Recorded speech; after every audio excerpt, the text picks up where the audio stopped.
బుజ్జి గారికి పాదాలు నమస్కారం. ఇవాళ నాకు ఇచ్చిన టాపిక్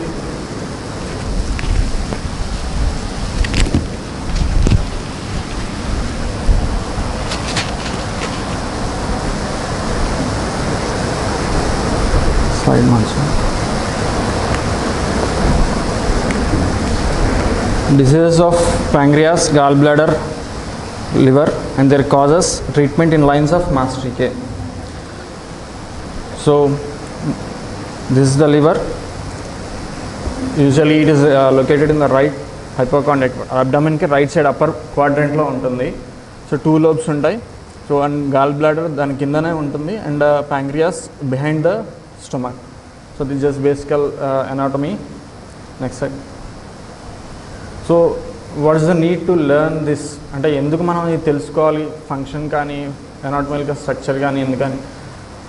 యానిమల్ ఆర్గన్లో మనకి థర్డ్ ఎఫారిజంలో ఇచ్చారు, the physician should be perceive what is to be known in the disease, what is curative in the disease and what is to be cured in the curative in medicine and has to know how to apply these in order to cure the disease. So మనం disease తాలూకు symptoms నేర్చుకోవాలి, knowledge of the disease and what is curative and మెడిసిన్స్లో ఏది మనకి దాన్ని ఉపయోగపడుతుందో provings ద్వారా వచ్చినటువంటిది materia medica. So and then principles base చేసుకొని ఈ రెండు మ్యాచెస్ సిమిలారిటీ బేసిస్ మీద మనం ఇవ్వడానికి అది principal. So he gave that. So we have to know this basic organ structure and functions. So liver వచ్చేసి దీనికి ఎక్కువగా it is used for the metabolism regulation of glycogen storage and also decomposition of the red blood cells and production of hormones. It produces bile, alkaline fluid which is contains cholesterol, bile acids and it helps in the break down of fats. So మనం తినేటువంటి fats digest అవ్వడానికి ఈ bile అనేటువంటిది liver produce చేస్తుంది. It helps in emulsification of this fats. Next functions, 3 metabolisms: carbohydrate metabolism, protein metabolism and lipid metabolism. So mainగా మనకి glucose production, ఎక్కువగా glucose ఉన్న చోట it stores as a glycogen in the liver. And protein metabolism, plasma proteins, amino acids, వాటి synthesis and also clotting factors. Blood మనకి clot అవ్వాలి అంటే some factors ఉంటాయి, amino acids and enzymes and this proteins. So అవి liver produce చేస్తుంది. So and also lipid metabolism, cholesterol synthesis, production of triglycerides. So మనకి these are the functions of the liver. And bile which helps in emulsifying fats and helps in absorption of the fat. Next నేను చెప్తాను. The break down of modifying toxic substances. తీసుకునే మన tablets ఎక్కువగా paracetamol కానీ లేదా ఇంకా other tablets ఏవైతే ఉన్నాయో వాటన్నిటి నుంచి వచ్చేటువంటి టాక్సిక్ సబ్స్టెన్సెస్ని డీటాక్సిఫై చేయడానికి ఉపయోగపడుతుంది liver. And also liver stores vitamin A, D E, K and other iron and zinc and also it useful in the haemopoiesis. It helps in purification of blood cells ఏదైనా చనిపోతే దాన్ని క్లియర్ చేయడానికి liver ఉపయోగపడుతుంది. Clinical significance. So క్లినికల్గా ఏ diseases రావచ్చు. Hepatitis, it is the inflammation of the liver which is usually viral. So మనకి దీనికి hepatitis A, B, C, D ఇలాగా ఈ వైరసెస్ వల్ల వచ్చేటువంటిది hepatitis disease. And also hepatic encephalopathy, it is due to accumulation of toxins in the blood stream that are normally removed by the liver. Toxins remove చేయకుండా కంప్లీట్గా store చేసేస్తుంది. So ఆ కండిషన్స్లో ఎన్సెఫాలోపతి develop అవుతుంది. ఆ కండిషన్లో కంప్లీట్గా పేషెంట్ కోమాలో ఉంటాడు సివియర్ కేసెస్లో. And also may complaint of ascites, కడుపు బాగా ఉబ్బరంగా ఉంటుంది. And enlargement, liver enlargement and other indications are jaundice. So you all know the increased bilirubin levels. And also alcoholic liver disease, alcoholic hepatitis, fatty liver and cirrhosis. So these are the common diseases of the liver. Cirrhosis increases the resistance to blood flow in the liver, results in the portal hypertension. So completely liver damage అయిపోతే portal veins portal సిస్టంలో ఉన్నటువంటిది pressure పెరిగిపోయి, so leading to the ascites. Liver damage can also be caused by drugs, especially paracetamol and also drugs treating the cancer. So కంప్లీట్గా సిరోసిస్లోకి lead అయ్యే chance ఉంటుంది. Hepatomegaly, enlarged liver. So next symptoms. So ఈ liver డిసీజెస్తో suffer అయ్యే వాళ్ళు యూజువల్గా ఎలాంటి సిమ్టమ్స్తో మనకు ప్రజెంట్ చేస్తారు? పేల్ స్టూల్స్, అంటే స్టూల్ యూజువల్గా మనకి ఎల్లో కలర్లో ఉంటుంది. That is due to the presence of stercobilin. అది యాబ్సెన్స్ అయిపోతే కనుక వైట్ కలర్ స్టూల్స్ ఫామ్ అవుతాయి. సో ఎందుకనంటే లివర్ ఫంక్షనింగ్ దెబ్బతినది కాబట్టి the stricobillin which is to be produced is absent. So stools become pale. Dark urine which occurs due to the bilirubin mixes with the urine. And jaundice, bilirubin ఎక్కువగా అయ్యి స్క్లీరా and mucus membranes మీద deposit అయితే yellow colour of skin and all of the mucus membranes, that is the jaundice. ఆ కేసెస్లో బాగా severe itching ఉంటుంది ఒళ్ళంతా. Swelling of the abdomen and swelling of the ankles, oedema, పాదాల వాపులు, పొట్ట మొత్తం వాపు, మొహం వాపు. సో ఈ కండిషన్స్ డెవలప్ అవుతాయి. ఎక్సెసివ్ ఫెటిగ్, తొందరగా అలసట. ఎందుకనంటే జనరల్గా ప్రొడక్షన్ అయ్యే విటమిన్స్ కానీ మినరల్స్ కానీ లాస్ అయిపోతాయి కాబట్టి. So it may lead to the fatigue. Next bruising. ఇందాక చెప్పాను కదా, క్లాటింగ్ ఫ్యాక్టర్స్ అవి ప్రొడ్యూస్ చేస్తాయి. సో ఎప్పుడైతే డ్యామేజ్ అయిందో ఫ్యాక్టర్స్ డిఫెక్ట్ వల్ల తొందరగా వాటికి బ్లీడ్ అయిపోయే ఛాన్స్ ఉంటుంది. And also usually complaints of pain in the right hypochondriac region, upper abdomen pain complaint చేస్తారు. సో ఇవి ఎలా డయాగ్నోస్ చేయొచ్చు?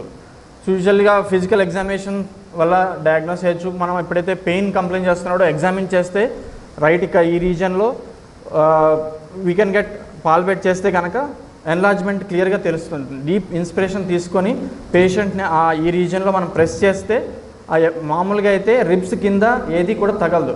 ఎప్పుడైతే మనం ప్రెస్ చేస్తామో అది ఎన్లార్జ్మెంట్ అయినట్టు మనకి indication. So other liver function test. So liver function test this shows the extent of the liver damage and also physical examination of the liver. As I told now, pain complaint చేస్తారు ఆ రీజన్లో. And other test are ultrasound and CT.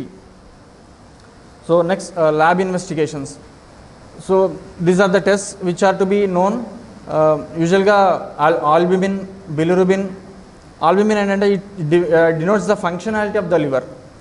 And the liver transaminases, aspirate transaminase and alanine transferase. Manaki patients reports తీసుకొస్తూ ఉంటారు, but the importance we don't know about this. So this indicates the liver cellular integrity. Cells ఏమైనా damage అవుతుంటే, liver cells hepatocytes damage అవుతుంటే ఆ levels అనేటువంటిది increase అవుతూ ఉంటాయి. అదే ఫంక్షన్స్, లివర్ ఫంక్షన్ డ్యామేజ్ అవుతుంది, అదే అప్పుడు ఆల్బ్యూమిన్ అనేది లో కానీ హై కానీ అవుతూ ఉంటుంది. సో పేషెంట్ని ప్రజెంట్ చేసేటప్పుడు నార్మల్గా టెస్ట్ చేసుకొని LFT ఇవన్నీ చేసుకొని వస్తుంటారు. కొంత ఇంక్రీజ్ అవి చూపిస్తున్నాయి అనుకో, we have to be cautious. ఇంకా పూర్తిగా స్ట్రక్చర్ డ్యామేజ్ అవ్వకపోవచ్చు, but initially there may be rise in these levels. Then we have be cautious that in future he may get that liver damage. So next, prothrombin time and or partial prothrombin placentin. These are the clotting mechanisms. Next, so these are the normal values of this alpha fetoprotein. This is also one of the important which have to be tested in the liver cancer cases. With importance, I will tell you next. Next case. మనకి అదృష్టం కొద్దీ as master tell unprejudiced observer మనకి ఇద్దరు ఉన్నారు, Bujji garu, Andakrishna garu. So we are lucky. మేము మా Bujji garu last 1 month we have been, నేను జ్ఞానశేఖర్ అక్కడ బుజ్జి గారి దగ్గర ఉండి నేర్చుకోవడానికి మాకు అవకాశం వచ్చింది.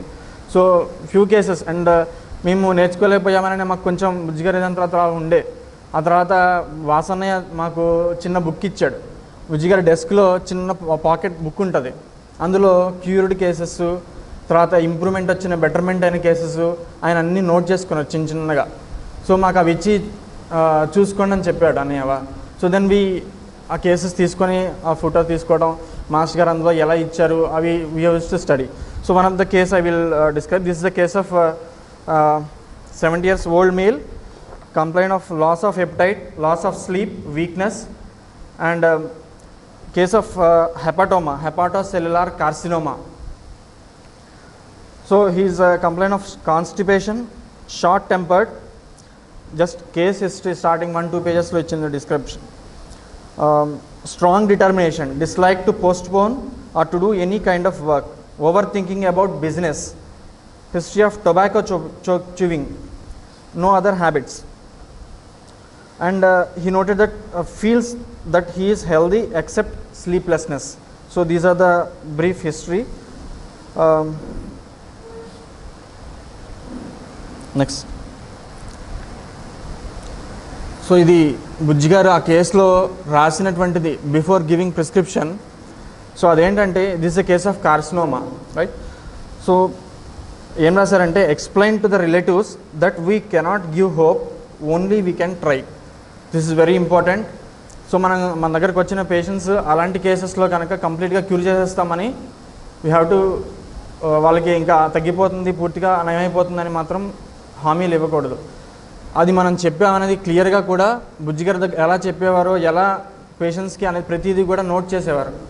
So this is helped. అలా మేము తీసుకున్నాం, నేను తీసుకుని అలా use to learn like that. This is important.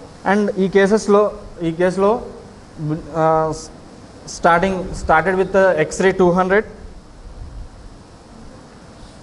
And later on Naxvamika 30, 200 was given. Naxvamika, so 2-3 cases ఉన్నాయి క్యాన్సర్ కేసెస్. ప్రతి కేసులోనూ కూడా స్టార్టింగ్ విత్ లోయర్ పొటెన్సెస్ 30తో స్టార్ట్ చేశారు, గ్రాడ్యువల్గా హై పొటెన్సెస్కి వెళ్ళారు. And then basing on after few prescriptions later on patient రాసుకున్నారు అన్నమాట. Patient feeling anxiety, restlessness. So basing on this master gave Arsalb 30 and 200. And later on some other features of cough and the developed, he gave Bacillum as ఇందాక చెప్పారు cancer కేసెస్లో కూడా Bacillum బాగా indicate అవుతుందని. And Bacillum 200 నుంచి 1M దాకా 10M కూడా ఇచ్చారు. పేషెంట్ కూడా improvement is respiratory symptoms. later on China 200 అలా ఇచ్చారు. And then he developed fear and also sleeplessness. So తర్వాత ఓపియం 200లో ఇచ్చారు. 3 doses వీక్లీ 2 weeksకి ఒకసారి అలా చొప్పున అలా ఇచ్చారు. అండ్ దెన్ అంటే మాస్టర్ అలా రాసుకునే అంటే ప్రిస్క్రిప్షన్ ఇచ్చేవారు. ఎందుకు ఇచ్చేవారో మాకు అర్థమయ్యేగా. సో దెన్ ఇందాక మీకు ఒక సిమ్టమ్ చెప్పాను last, feels that he's healthy except sleeplessness. యూజువల్గా క్యాన్సర్లో పేషెంట్స్ ఎలా ఉంటారు? So more of anxiety and more of fear of death ఇవన్నీ ఉంటాయి. సో ఈ పేషెంట్ రివర్స్లో ఉన్నాడు. సో కాంట్రాడిక్టరీ, అంటే పెయిన్ ఉన్న చోట పెయిన్లెస్గా ఉంటాం. So lack of reaction with insensibility. So maybe అది అయ్యి ఉండొచ్చు అని నేను అనుకొని ఇది ఇచ్చిండారు. After giving 200 1M almost 1 year 2 years వరకు అసలు prescription he is constantly getting better. అసలు పూర్తిగా ప్లాసిబోనే ఇచ్చారు 2 years పాటు. No remedy was given for 2 years opium 1M తర్వాత. So patient was gradually improving. So this was the one case of carcinoma. And another case, ఈ కేసులో కూడా సేమ్ లివర్ క్యాన్సర్ కేసే. Female use dislikes for food and appetite. There is weakness and vomitings, craving for undigested food. So she is very timid, మొహమాటం ఎక్కువ, బాగా ఒంటరిగా ఉండాలనుకోవటం. So these are the symptoms. So basing on this Lycopodium 30 and China 6 was given. So this is also very important. Lower potencies-లో starting చేసుకొని higher పొటెన్సెస్లోకి గ్రాడ్యువల్గా increase చేసుకుంటూ పోయేవారు ఈ కేసెస్లో. And also given chelidonium and condurango. So lycopodium 200 తర్వాత ఇచ్చారు. So patient was gradually improving. So ఇలాంటి కేసెస్లో స్టేట్ని బట్టి ప్రిస్క్రైబ్ చేయాలి. ఇందాక కూడా అలా కేసులోనే పేషెంట్ వైటాలిటీ డిటీరియేటెడ్ అవుతుంది కాబట్టి ఎక్స్ప్రెషన్స్లో సమ్టైమ్స్ మేబీ ఇండికేటెడ్ కొంత పీరియడ్ ఒక రెమెడీ ఇండికేట్ అవ్వచ్చు. ఇంకో కొంత పీరియడ్ అయిపోయిన తర్వాత ఆ రెమెడీ తాలూకు సిమ్టమ్స్ రాకపోవచ్చు, ఇంకొక రెమెడీ ఇండికేట్ అవ్వచ్చు. సో ర్యాపిడ్గా వైటాలిటీ అనేది చేంజ్ అవుతుంది కాబట్టి ఆ ఫేజ్ తగ్గట్టు ఏది ఎక్స్ప్రెస్ అవుతుందో దాని తాలూకు సిమ్టమ్ పిక్చర్ తీసుకొని ఆ టోటాలిటీకి తీసుకొని ఆ రెమెడీ ఇవ్వాల్సి ఉంటుంది. సో నేను ఈ కేసెస్లో కూడా అబ్జర్వ్ చేసింది ఏంటంటే లైకోపోడియంతో ఇంప్రూవ్ అయినా తర్వాత మళ్ళీ పిక్చర్ మారి ఆర్సాల్బ్ పిక్చర్ వచ్చినప్పుడు ఆర్సాల్బ్ ఇవ్వడం, ఆ తర్వాత మారినప్పుడు ఇంకొకటి. సో ఎందుకు ఇలా జరుగుతుంది? Because rapidly vitality is going to sink and so picture base చేసుకొని సిమ్టమ్ టొటాలిటీ బేస్ చేసుకొని రెమెడీ. సో ఒక ఫేస్ ఒక పిక్చర్లో ఒక రెమెడీ కాబట్టి అదే లైఫ్ లాంగ్ అనేటువంటి కాకుండా ఆ కేసెస్లో ఎస్పెషల్లీ. సో లాస్ట్లో దట్ క్రేవింగ్ ఫర్ స్వీట్స్ అవన్నీ డెవలప్ అయ్యాయి. Then he was given argentum nitricum 200 1 ml. Patient was సిమ్టమాటికల్గా బెటర్ అయ్యారు. తర్వాత మాస్టర్ లేరు, prescription was lost. So these are the 2 hepatocellular carcinoma cases. So ఆ case next the importance of lab investigations. ఇందాక చెప్పాను కదా, master noted that alpha fetoprotein 107. So this the liver cancer case. ఆ కేసులో నార్మల్గా 8 లోపు ఉండాల్సిందే, అది చాలా 107 ఉంది, అది కూడా నోట్ చేసుకున్నారు. సో ల్యాబ్ ఇన్వెస్టిగేషన్స్ అనేటువంటివి మనం ఇచ్చే రూడ్గా కాకుండా మనకి అవసరం లేదు అని పేషెంట్స్కి చెప్పక్కర్లేదు. మన ప్రిస్క్రిప్షన్ ఇచ్చిన తర్వాత ఎంతవరకు పేషెంట్లో జనరల్ ఇంప్రూవ్మెంట్ వస్తున్నా ఇది కూడా చూసుకుంటూ ఉండాలి. అట్ ద సేమ్ టైం ల్యాబరేటికల్గా ఫంక్షనల్గా ఈ ఏమన్నా చేంజెస్ ఎలా ఉన్నాయి అనేవి కూడా కొంతమంది మొహమాటంగా పేషెంట్స్ బాగానే ఉంది ఇంప్రూవ్ అవుతున్నా అని చెప్పచ్చు, కానీ ఇది వర్సన్ అవుతుంటుంది. So we have to see whether how the pathology is going also. అది మాత్రం నెగ్లెక్ట్ చేసేవారు కాదు. So next so this inform to get blood test done. ఖచ్చితంగా చెప్పేవారు కూడా కేసెస్లో. సో మనకు అవసరం లేదు బ్లడ్ టెస్ట్ ల్యాబ్ ఇన్వెస్టిగేషన్స్ అనేటువంటిది, వీ షుడ్ నాట్. స్వయంగా మాస్టర్ గారే అలాంటి అడ్వైజెస్ చేశారు. ఆయన ఖచ్చితంగా పేషెంట్కి కేసులో రాసేవారు కూడా. అది మళ్ళీ ఇలా రాసిన తర్వాత మళ్ళీ వచ్చిన రిపోర్ట్స్ మళ్ళీ నోట్ చేసుకునేవారు. So that is the importance of lab investigations. అది అలానే ప్రతి కేసుకి రాయక్కర్లేదు, ఎప్పుడైతే అవసరం అవుతుందో then we have to know. Next so ఇది ప్యాంక్రైటిటిస్ కేసులో ఇచ్చినటువంటిది advice to use allopathy with 2 hours gap. This is also important. అలా క్రానిక్ ప్యాథలాజికల్ కేసెస్లో సడన్గా స్టాప్ చేయకూడదు మెడిసిన్స్. ఏం అవసరం లేదు అలోపతి మొత్తం ఆపేస్తారండి హోమియోపతి ఇస్తాం, you should not do like that. So చూడండి, advice to use allopathy with 2 hours. అప్పటికే క్రానిక్ ప్యాంక్రైటిటిస్ ఉన్న కేసు ఇది, డెవలప్ అయిన ప్యాథాలజీ కేసు ఇది. పూర్తిగా స్టాప్ చేయద్దని ఏం చెప్పలేదు మాస్టర్, వాడమని చెప్పారు. 2 hours గ్యాప్ ఇచ్చి వాడమని. సో కామన్గా మన డిస్పెన్సరీస్లో ఏం అవసరం లేదని చెప్తుంటాం. That should not be done. Right. Next so next gall bladder. ఇది ఒక శాక్ లాంటిది విచ్ ఇస్ లివర్కి బ్యాక్ సైడ్ ఉంటుంది. Next so this is used for storing of bile. Bile is composed of bile salts and acids and color pigments and cholesterol. Bile helps in digestion and absorption of fat soluble vitamins. So next మనం తినేటువంటి fats ఇది ఉంటేనే digest అవుతుంది, లేకపోతే అరుగుదల లేక ఉబ్బరం రావడం ఇవన్నీ జరుగుతూ ఉంటాయి. సో ఇది ప్రాసెస్ ఎలా జరుగుతుందంటే యూజువల్గా అది రిలాక్స్డ్గా ఉంటుంది.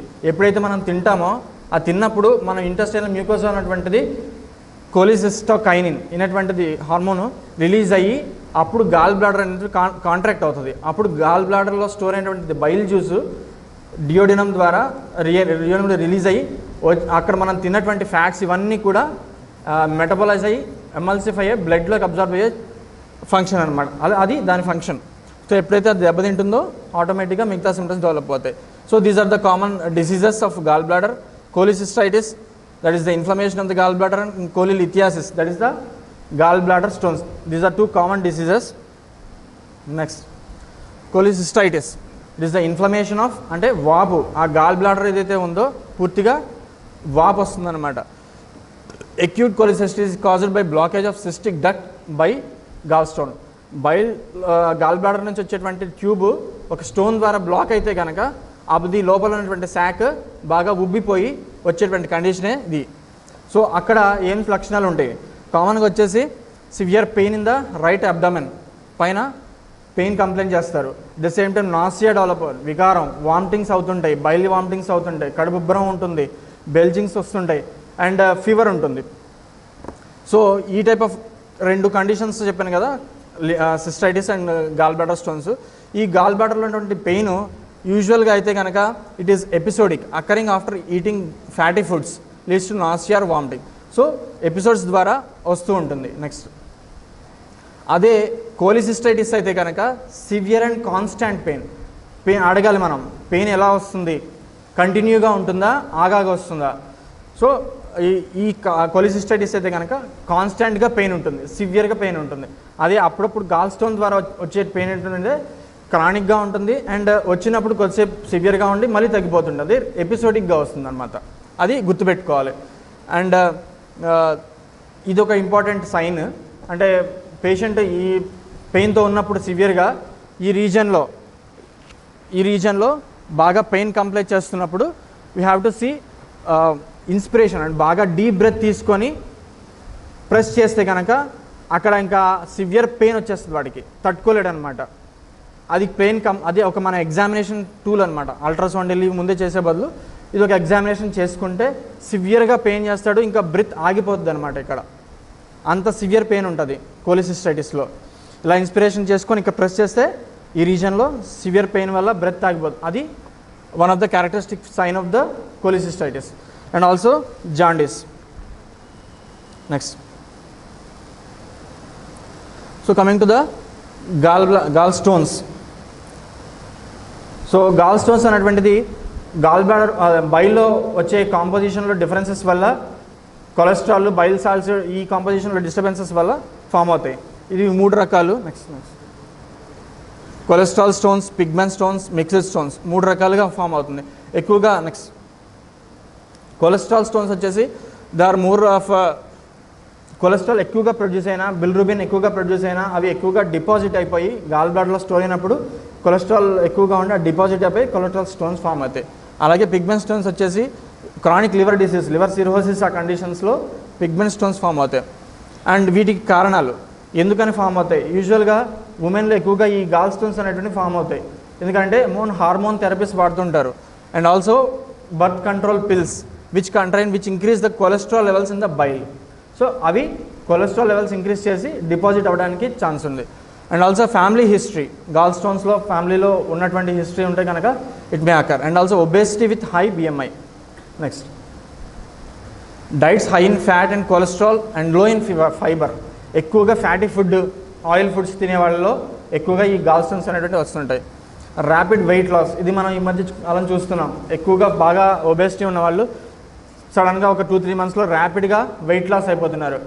సో అలాంటి ఒక కేసు ఏదన్నా ఉంటే కనుక వీ హ్యావ్ టు సీ ఫ్యూచర్లో వీడికి ఏమన్నా రావచ్చు. ఎందుకంటే ఎక్కువగా సడన్గా లాస్ అయిపోయినప్పుడు ఏమవుతుందంటే బాడీ ఫ్యాట్స్ అన్నీ కూడా అబ్జర్వ్ అవ్వడానికి లివర్ ఎక్కువగా ఆ కొలెస్ట్రాల్ అనేటువంటిది ప్రొడ్యూస్ చేస్తుంది. ఎప్పుడైతే ఎక్కువగా చేసిందో ఫంక్షన్ ఆటోమేటిక్గా it leads to stones. So another condition is age about 65 and also diabetes. These are the common causes for gall stones. Next, gall stones వల్ల సిమ్టమ్స్ ఆల్రెడీ ఇందాక చెప్పాను కదా, సేమ్ అలాగే ఉంటాయి. But the pain is different. Pain ఎపిసోడిక్గా వస్తూ ఉంటుంది, పోతూ ఉంటుంది. పెయిన్ సేమ్ అప్పర్ అబ్డామిన్ రీజన్లోనే వస్తుంది. Few days, weeks or months. అంటే ఇది క్రానిక్గా ఉంటుంది కాబట్టి వచ్చినప్పుడు ఎక్కువ ఉంటుంది, మళ్ళీ సబ్సైడ్ అయిపోతుంటుంది. అలా the pain usually starts with in 30 minutes after fatty meal. అంటే ఫ్యాటీ ఫుడ్ ఏదైనా తీసుకుంటే ఇమీడియట్గా ఒక 30 minutesలో వాడికి పెయిన్ అడగాలి ఎప్పుడు వస్తుంది, తిన్న తర్వాత. That is the one of the indication. Study pain in the right hypochondriac abdomen that increases rapidly and lasts for 30 minutes to several hours. అలా వచ్చి గ్రాడ్యువల్గా పెయిన్ ఇంక్రీజ్ అయ్యి కొన్ని అవర్స్ ఉండి తగ్గిపోతుంటుంది. The pain is usually severe, dull and constant. May radiate to right shoulder, back, వెనక్కి radiate అవుతుంటుంది పెయిన్. అడగాలి మనం. Next, it occurs frequently at night and awakens the person to sleep. ఆ పెయిన్తో పర్సన్ పడుకోలేడు అనమాట, లేచి తిరగాల్సి వస్తుంది కొన్నిసార్లు. So it disturbs that. యూజువల్గా నైట్ టైం ఎక్కువగా ఉంటుంది, తినేసి మనం పడుకుంటాం కాబట్టి ఆ ½ an hour పీరియడ్ ఏదైతే ఉందో అందుకని నైట్ టైం ఎక్కువగా వస్తుంటాయి. దాంతోపాటుగా వికారం, వామిటింగ్ సెన్సేషను, బైల్ వామిటింగ్స్ అవుతుంటాయి. అండ్ ఇండైజేషన్, కడుపుబ్బరంగా ఉంటుంది, ఏమీ అరగవు. ఈ పేస్ట్రీలు కానీ అవి తిన్నా కానీ వాడికి పడవ అసలు. So next is jaundice. Next, so these are the ఇప్పటివరకు ఆ కామన్ సిమ్టమ్స్. అవి ఇన్వెస్టిగేషన్స్ వచ్చేసి ఈ సిమ్టమ్స్తో ప్రజెంట్ చేయని వాళ్ళు we to go for ultrasound examination. Scanning తీస్తే కానీ మనకు ఆ స్టోన్స్ అనేటువంటిది తెలియవు. అండ్ ఈ కేసెస్లో డైట్ చాలా ఇంపార్టెంట్. అక్యూట్గా గాల్ బ్లాడర్ ఇన్ఫ్లమేషన్ అంటే కోలిసిస్టైటిస్ ఉన్న కేసెస్లో వాడికి సివియర్ పెయిన్ ఉంటుంది కాబట్టి ఏమీ ఫాస్టింగ్ అంటే ఆ తగ్గే వరకు, పెయిన్ తగ్గే వరకు ఫాస్టింగ్ ఉంచమని చెప్పాలి. అంటే I mean not completely but fluid diet, liquids ఎక్కువగా ఇస్తుండాలి, సాలిడ్ డైట్ అనేటువంటిది అవాయిడ్ చేయాలి. సో అలాగే మీట్స్ కానీ అరగనేటువంటి పదార్థాలు ఏవైతే ఉన్నాయో అవన్నీ కూడా తినొద్దని చెప్పాలి. ఆల్కహాల్, తర్వాత సాఫ్ట్ డ్రింక్స్, కేక్స్ ఇవన్నీ కూడా అవాయిడ్ చేయమని చెప్పాలి. Next and important is should eat small meals at frequent intervals. కొంచెం తీసుకోమనాలి, 2-3 అవర్స్ గ్యాప్ ఇచ్లో తీసుకోమనాలి. ఒక్కసారిగా మనం పొద్దున్న తింటాం, మధ్యాహ్నం ఒకేసారి ఇంకెక్కువ తింటాం, మళ్ళీ రాత్రి అలా హెవీ మీల్స్ ఒకేసారి 3 టైమ్స్ కాకుండా కొంచెం కొంచెం గ్యాప్స్ ఇచ్చుకొని తినమని చెప్పాలి. ఈ కేసెస్లో డైట్ కూడా చాలా ఇంపార్టెంట్, పేషెంట్కి కంపల్సరీగా చెప్పాల్సిందే. అండ్ ఈ పెయిన్తో ఉన్నప్పుడు హాట్ ప్యాక్స్, వేడిగా కాపటం ఏదైనా పెట్టుకున్నా కొంత రిలీఫ్ రావచ్చు. And exercise. సో ఎక్సర్సైజ్ అనేటువంటిది చేస్తే కనుక ఏదైతే గాల్ బ్లాడర్ ఉన్నో అది ఫంక్షన్ నార్మల్గా అయ్యి సిక్రీషన్ నార్మల్గా ఉండి డైజెషన్ నార్మల్గా ఉంటుంది అనమాట. స్లగ్గిష్గా మనం ఎక్కువగా తిన్న తర్వాత పడుకోవడం లేదా ఇదిగా ఉన్నప్పుడు అది కూడా నార్మల్గా స్లగ్గిష్గా ఉండి ఫంక్షనింగ్ దెబ్బతింటుంది. Next so this is also another case which I have seen from the case Bujji గారి దగ్గర తీసుకున్నటువంటి కేసే. This also 45 years female, multiple calculi, gall bladder calculi 7 to 10 mm. Patient complain of heaviness of the abdomen, pain in the abdomen after eating. She has severe anger and shouting, fear of lizards. So ఇది just common 1 page of symptoms. So basing on that heaviness, kadububbramu and all those symptoms, China 200 was given and mother tinctures Chelidonium and Cardus mother tincture was given. Later on Lycopodium was given, Lycopodium 200.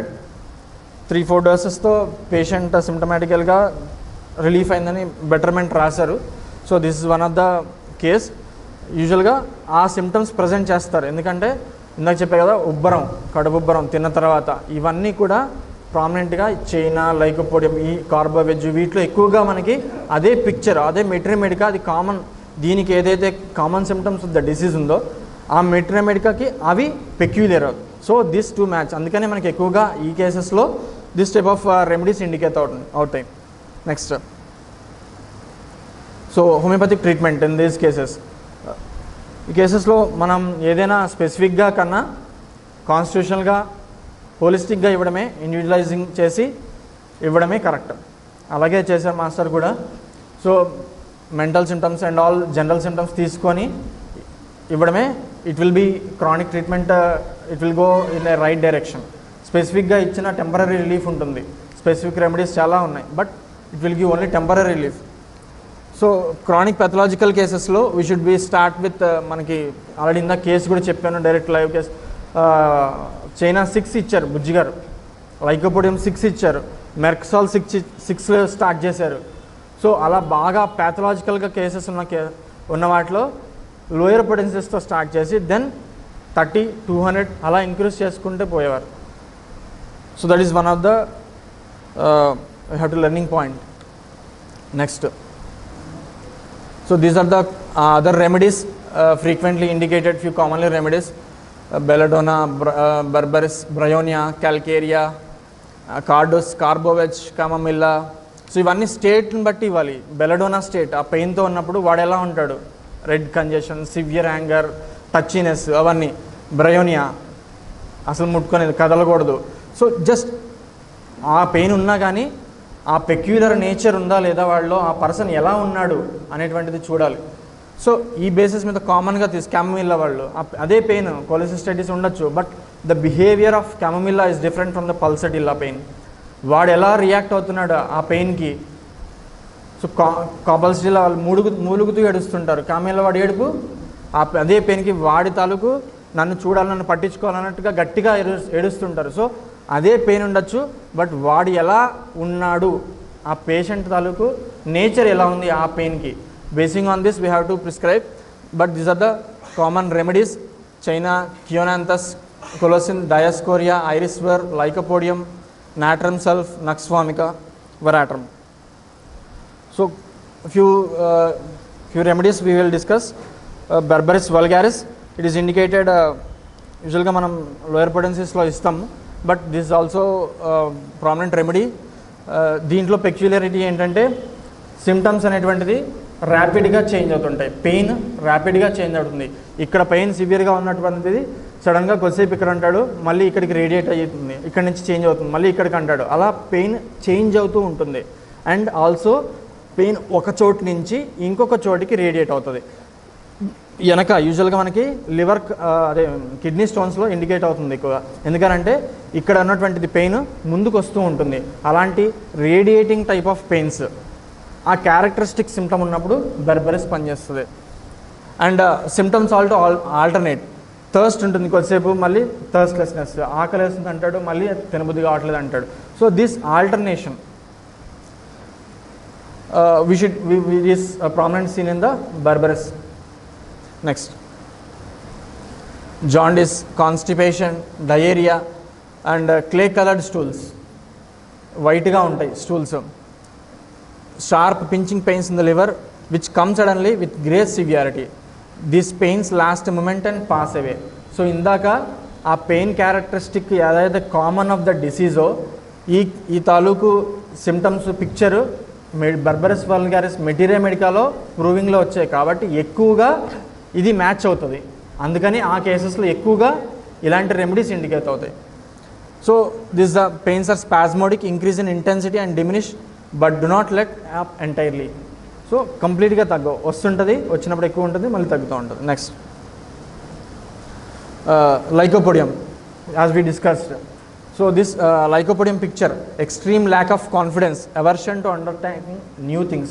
కొత్తవి చేయడానికి చాలా పిరికిగా ఉంటాడు, వాడికి ధైర్యం సరిపోదు. Compensatory haughtiness and dictatorial presumptuous behaviour. So వాడికి చాలా గర్వం కూడా ఉంటుంది. ఎక్కడ nice outside, tyrant at home, abusive, intolerant of contradiction. ఇంటి దగ్గర అథారిటేటివ్గా ఉంటాడు, ఏంటి వాళ్ళ కింద వాళ్ళ దగ్గర వీడి అథారిటీ చూపిస్తాడు. వీడి ఆఫీస్లో ఎలా ఉంటాడు, బాస్ దగ్గర వంగి ఉంటాడు. సో ఆ డిఫరెన్స్ చూసుకోవాలి. అంత హాటీగా ఉంటారు ఇంటి దగ్గర, అది మనకు కామన్గా వైఫ్స్ని అడిగితే తెలుస్తుంది. నిన్నే ఒక కేసు చెప్పింది, ఒక కేసు బయటకు బాగా కామ్గా ఉంటాడండి, ఇంట్లో వైలెన్స్ అండి అని ఒక పేషెంట్ వైఫ్ వచ్చి చెప్పింది హస్బెండ్కి మెడిసిన్స్ ఇచ్చేసిన తర్వాత.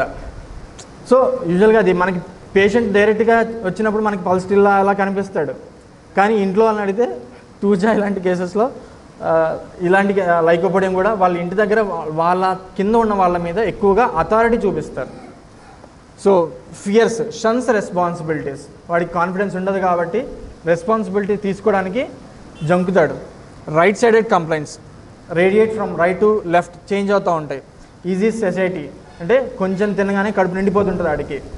And increased appetite after eating a little, కొంచెం ఒక్కొక్కసారి ఇలా కంప్లైంట్ చేస్తాడు, కొంచెం తిన మళ్ళీ కొద్దిసేపటికి ఆకలి అంటాడు. లేదా hunger at night, wakes from hunger, అర్ధరాత్రి లేచి ఆకలి అంటుంటాడు. Must eat at regular intervals. So either ఈ ఫేజ్ అయినా ఉండొచ్చు, లేదా కంప్లీట్ లాస్ ఆఫ్ ఎపటైట్ కూడా ఉండొచ్చు.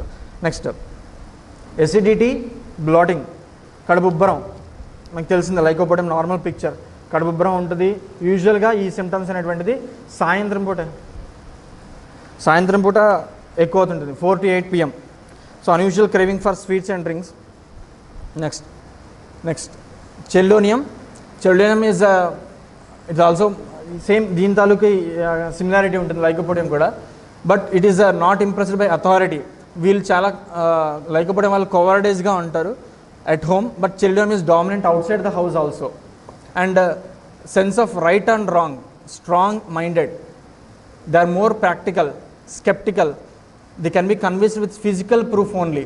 అంటే వాడు రిపోర్ట్స్ ఉండి నాకు ఇది అవుతుంది అంటే మాత్రమే నమ్ముతాడు, అంత ఇదిగా ఉంటాడు, స్ట్రాంగ్గా ఉంటాడు వాడు. So is also indicated in right side complaints, pain radiating from right side to scapula. Next దీంట్లో పెక్యులర్ ఏంటంటే వాడికి ఎక్కువగా వేడిగా తాగాలని ఉంటుంది. ఎంత వేడంటే బాగా మరిగిపోయి మసిలిపోయేటువంటి తాగాలని ఉంటుంది, అంత క్రేవింగ్ ఉంటుంది అనమాట. Emulation by hot drinks, pain ఏదైనా ఉన్నప్పుడు కూడా బాగా ఈటింగ్ అంటే తిన్న తర్వాత ఎమ్యులేషన్ ఉంటుంది. చిన్న డిఫరెన్స్ ఏంటంటే ఎర్లీగా అంటే లైకోపోడియంకి ఒక 1 hour బిఫోర్లో వీడి అగ్రివేషన్స్ ఉంటాయి అనమాట. So similarity. So next nausea and other peculiar is perspiration during pain, and these are the common symptoms of children we know. Next calgary carb, constitution paranga ichede స్పెసిఫిక్గా మనకి already constitution we know that. Next carduus, this is also one of the important remedy. Pain hypochondriac లీజన్లో left side పడుకుంటే వాడికి right side pain వస్తుంటుంది, left side పడుకోగానే right side pain వస్తుంది. And same బాగా ఎక్కువగా వామిటింగ్స్ అయిపోతుంటాయి, బిలియస్ వామిటింగ్స్ అవుతుంటాయి, నాసియా ఎక్కువగా ఉంటుంది, గ్రీన్ కలర్లో వామిటింగ్స్ అవుతుంటాయి కార్డస్లో, and patient is very sensitive to cold. Next and phosphorus, దీంట్లో కూడా సేమ్ ఎక్కువగా వామిటింగ్స్ అయిపోతే కొద్దిగా నీళ్ళు తాగినా కొద్దిసేపటికి 5 నిమిషాలు 10 నిమిషాలకి మళ్ళీ వామిటింగ్ అయిపోతుంది. Craving for ice cold water and ice cold drinks, this the characteristic of phosphorus. China you all know it all has time aggravation 12 AM 12 PM periodicity. Colic వాడికి ఎరెక్టేషన్స్ కానీ ఇవైనా కానీ రిలీఫ్ ఉండదు. నెక్స్ట్ కోలోసిన్, వీడికి ailments from anger, indignation, అలాంటి తర్వాత అప్పుడు pain వస్తూ ఉంటుంది. ఎప్పుడు వస్తుంది నీకు పెయిన్, ఏదన్నా అన్నారు అలాంటి దాని తర్వాత వాడికి పెయిన్ వస్తూ ఉంటుంది. బెండింగ్, హార్ట్ ప్రెషర్ ఎమ్యులేషన్ ఉంటుంది, carbo veg coldness, heaviness and emulation by eructations. Next chionanthus, this one of the important remedy. రికరింగ్గా జాండీస్, గాల్ స్టోన్స్ ఎక్కువగా సమ్మర్లో రిపీట్ అవుతుంటాయి. And one of the characteristic is umbilical pain దగ్గర, umbilical region దగ్గర వాడికి మనం ముడేస్తే ఎలా ఉంటుందో అలాంటి పెయిన్ వస్తూ ఉంటుంది. సడన్గా ఆ పెయిన్ వచ్చి మళ్ళీ కొద్దిసేపటికి రిలీవ్ అయిపోతూ ఉంటుంది. ఒక ముడేసి టైట్ చేసి మళ్ళీ వదిలేస్తే ఎలా ఉంటుందో అలాంటి పెయిన్ చెప్తుంటాడు అంబ్లికస్ దగ్గర.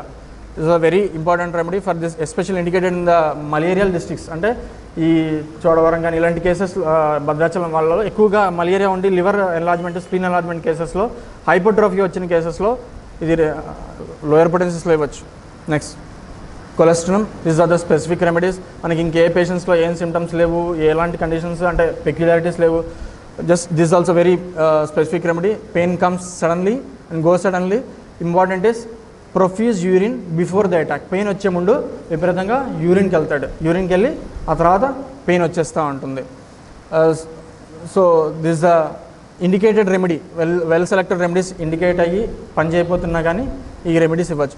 Another important is raphanus, this indicated in the, చాలా ఇంపార్టెంట్ ఇది కూడా, గాల్ స్టోన్స్ కానీ ఇందాక తారకేష్ గారికి చెప్పారు పోస్ట్ ఆపరేటివ్ కండిషన్స్లో, అపెండిసైటిస్ కానీ అలాంటి కేసెస్లో ఆపరేట్ అయ్యి వాళ్ళ తర్వాత విపరీతంగా డిస్టెన్షన్ వచ్చేస్తుంది, కడుపు ఉబ్బరం వచ్చేసి ఇన్కాస్ట్రేటెడ్ ఫ్రాక్చర్స్ అంటాడు.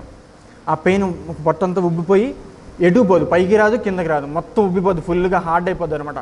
ఇప్పుడు ఆపరేషన్ అయిన తర్వాత వచ్చేవంటి గ్యాస్ కేసెస్లో, ఒక కేసులో నైట్ అపెండిసైటిస్ అయిన బాబు నైట్ సివియర్, ఇంకా 2-3 రోజులైనా ఈ ఉబ్బరం తగ్గట్లేదు, ఎనిమా చేశారు అయినా తగ్గట్లేదు, రఫానస్ ఇచ్చాక బాగా తగ్గిపోయింది. అంటే అంతా ఫ్లాటస్ అంతా అక్యుములేట్ అయిపోయి ఎటు పైకి కిందకి రాక, especially after post operative, operation అయిన తర్వాత very important. Next so time just if time permits 5 minutes. Pancreas next. So it is మెయిన్గా 2 ఫంక్షన్స్ చేస్తుంది, ఎగ్జోక్రైన్, ఎండోక్రైన్. ఎగ్జోక్రైన్ వచ్చేసి డైజెస్టివ్ ఎంజైమ్స్ ప్రొడ్యూస్ చేసి మనకి మెటబాలిజమ్స్ ఇవన్నీ ఉపయోగపడుతుంది. ఎండోక్రైన్ వచ్చేసి ఇన్సులిన్ ప్రొడక్షన్ ఉంటుంది, ఎస్పెషల్ యూజ్ ఫర్ డయాబెటీస్. మనకి గ్లూకోజ్ అనేటువంటిది మెటబాలిజం అవసరమైనటువంటిది ఇన్సులిన్, అది నార్మల్గా ప్యాంక్రియాస్ బీటా సెల్స్ నుంచి ప్రొడ్యూస్ అవుతుంది. Next so glucose reduction and also next digestive enzymes. క్లినికల్గా వచ్చేసి సేమ్ ప్యాంక్రియాటైటిస్ 2 రకాలుగా, అక్యూట్, క్రానిక్ ప్యాంక్రియాటైటిస్ అంటారు.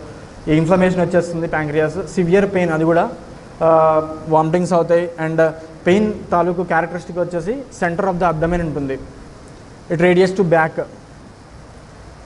అది కనుక సివియర్ అయితే కనుక షాక్లోకి వెళ్ళచ్చు, సెప్టిక్, అది కనుక రప్చర్ అయితే కనుక సెప్టిక్ షాక్లోకి డెవలప్ అవుతుంది.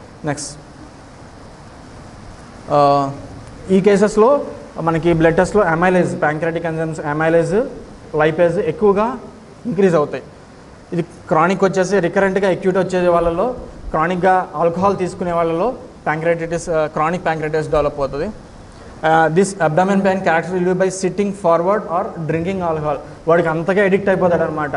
వీడికి ఎప్పుడు తగ్గుతుంది అంటే నాకు మందు తాగితే తగ్గుతాడు అంటాడు, అంత ఆ పెయిన్ అటువంటిది, అది క్రానిక్ అయిపోతుంది అనమాట pancreatitis. Next so this the diabetes. Type 1 వచ్చేసి ఇమ్యూన్ నార్మల్గా అసలు ప్రొడక్షనే ఉండదు అనమాట ఇన్సులిన్లో. సో అది చిన్నప్పటి నుంచే వాడికి ప్రొడక్షన్ లేక గ్లూకోజ్ లెవెల్స్ హై అయిపోతుంటాయి. ఇన్సులిన్ అనేటువంటిది బ్లడ్ గ్లూకోజ్ రెడ్యూస్ చేస్తుంది అనమాట. సెల్ని గ్లూకోజ్ అప్టేక్ తీసుకొని యూటిలైజ్ చేయడానికి ఇన్సులిన్ అనేటువంటిది ఉపయోగపడుతుంది. ఎప్పుడైతే ఇన్సులిన్ అనేటువంటిది ప్రొడక్షన్ నార్మల్గా లేదో అందుకని బయట నుంచి మనకి ఇంజెక్షన్స్ ద్వారా ఇప్పిస్తుంటారు. అది న్యాచురల్గానే పుట్టినప్పటి నుంచి ఇన్హెరిటెడ్గా ఉండదు టైప్ 1 డయాబెటీస్లో. పుట్టిన తర్వాత మనకి నార్మల్గా ఇప్పుడు అందరికి కామన్గా వచ్చేటువంటిది టైప్ 2 డయాబెటీస్. అది అందరు కామన్గా ఫ్యాక్టర్స్ స్ట్రెస్ వల్ల అదర్ ఫ్యాక్టర్స్ వల్ల డెవలప్ అవుతుంది. నెక్స్ట్ సో ఇవన్నీ this test scanning lipid test వల్ల. Next so this one remedy very important. మనకి యూజువల్గా మనకి ఇది ప్రిస్క్రైబ్ చేయము, బట్ కెంట్ రెపటరీ ప్యాంక్రెటైటిస్లో ప్రామినెంట్ 3 మార్క్స్లో స్పాంజియా ఉంటుంది. అండ్ కెంట్ మెడికాలో స్పాంజియాలో if you see the first para it is very like aconite అంటాడు. అంత యాంగ్జైటీ, అంత ఫియర్ ఆఫ్ డెత్, టెర్రర్ చూడండి, అంత fear of future, fear that something dreadful May going to happen. Chest, cardiac reason pain, Disney, anxiety, fear, వేకెన్స్ at night, great fear. అసలు మేము ఈ picture కామన్గా present చేస్తుంటారు, కానీ ఈ రెమెడీ అనేటువంటిది మనం మిస్ అయిపోతూ ఉంటాం. Spongia close related to aconite, కానీ ఎకనైట్ ఫెబ్రైల్ ఎగ్జైట్మెంట్ అంటే వాళ్ళలో ఎక్కువగా ఫీవర్ ఎక్కువగా ఉన్న కేసెస్లో with this picture of anxiety. మనకి ఎకనైట్ ఒకటే తెలుసు, ఎకనైట్ లాగా ఉన్న chronic picture spongia. Acute phase of fever ఉండి ఈ పిక్చర్ ప్రొడ్యూస్ అయిన కేసెస్లో ఎకనైట్ బాగా పనిచేస్తుంది. అదే క్రానిక్ ప్యాంక్రెటైటిస్ ఉండి అప్పుడప్పుడు వచ్చినప్పుడు పెయిన్ వచ్చినప్పుడు వాడి ఫియర్తో ప్రజెంట్ చేస్తుంటే then we go for spongia. Already స్పాంజియాలో గ్లాండ్స్ అనేటువంటిది బాగా హార్డ్ అయిపోతుంటాయి, అందుకే ఈ క్రానిక్ ప్యాంక్రెటైటిస్లో ఎక్కువ ఇండికేట్ అవుతుంది. Next iris versicolor, this also very specific and important remedy. ఇందులో కూడా బాగా పుల్లగా వామిటింగ్ అయిపోతుంటాయి, వామిటింగ్ ఇంకా మండిపోతుంటుంది, ఇదంతా కూడా విపరీతమైన మంట వస్తుంది, యాక్రిడ్గా వామిటింగ్ అవుతుంటుంది. And frequent spells, thus characteristic of this iris. Next iodium, ఇది కూడా ఇవన్నీ కూడా అంటే ఆ రెమెడీ అదే ఆ ప్యాంక్రెటైటిస్ దాంట్లో ఇండికేటెడ్ అయినట్టు రెమెడీసే, కానీ ఇది కూడా మనం కాన్స్టిట్యూషనల్గా చూసుకోవాలి, పర్సన్ని చూడాలి. అండ్ ఈ అయోడియం ఇది ఎక్కువ ఎలా ఉంటారు పర్సన్స్, ఎమాసియేటెడ్గా ఉంటారు. ఎప్పుడు డెవలప్ అవుతుంది కామన్గా అలాంటి పిక్చర్ క్యాన్సర్ కేసెస్లో. ఇంకో కేసు ఉంది యాక్చువల్గా, బట్ ఆ కేసులో బుజ్జిగారు అయోడియం కూడా ఇచ్చారు. Cancer of this pancreas and chronic pancreatitis కేసులో పేషెంట్ బాగా ఎమాసియేట్ అయిపోతాడు, కానీ ఆకలి ఎక్కువగా ఉంటుంది, తిన్నా అలా ఎమాసియేట్ అయిపోతుంది, విపరీతమైన వేడి, ఒక చోట ఉండబుద్ధి కాదు, తిరగాలనిపిస్తూ ఉంటుంది. So that is the picture of this picture usually develop in chronic cases.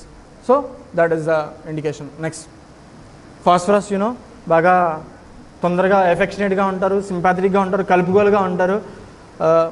Already discuss that craving for cold drinks, ice creams, great thirst ఉంటుంది. విత్ ఆల్ దిస్ కొంచెం వాటర్ తాగినా వెంటనే వామిట్ అయిపోతుంది, అది వేడి కొంచెం ఆ నీళ్ళు తాగినా కొంచెం వేడైనా వామిటింగ్ అయిపోతుంది. నెక్స్ట్ అయిపోయింది, జస్ట్ అయిపోయింది. Okay, next close. Conium is also one of the important remedy because stony hardness of the glands and that indifference and also this absence of sexual desire, I mean abstinence of sexual desire. మనకి వీడియోస్లో యూజువల్గా మనకి prescribe చేస్తుంటాం. So next, thank you.